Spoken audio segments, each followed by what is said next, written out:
பிரதோஷம் என்றாலே பிற தோஷங்களை போக்கக்கூடிய அற்புதமான நாள்.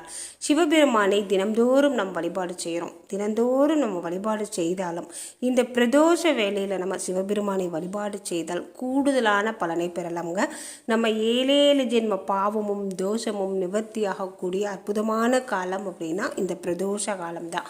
பிரதோஷ காலத்திற்கு நிறைய சிறப்புகள் இருக்குது. பிரதோஷ வேளையில் சிவபெருமான் ஆலயத்திற்கு சென்று நாம் வழிபாடு செய்தால் சிவபெருமானின் அருளை மட்டுமல்லங்க, பிற தெய்வங்களின் அருளையும் பெறலாம். என்ன காரணம் அப்படின்னு கேட்டிங்கன்னா, பிரதோஷ வேளையில் பிரதோஷ நேரத்தில் சிவபெருமானை வழிபாடு செய்வதற்காக சித்தர்களும் முனிவர்களும் தேவர்களும் தெய்வங்களும் ரிஷிகளும் அத்தனை பேரும் அந்த இடத்துக்கு வருவாங்களாம். நம் கண்களுக்கே தெரியாமல் சூட்சம வடிவில் அனைத்து தெய்வங்களும் அனைத்து ரிஷிகளும் சித்தர்களும் இறைவனை வழிபாடு செஞ்சுட்டு போவாங்களாம். அந்த நேரத்தில் நம்ம பிரதோஷ வேளையில் நம்ம சிவபெருமான்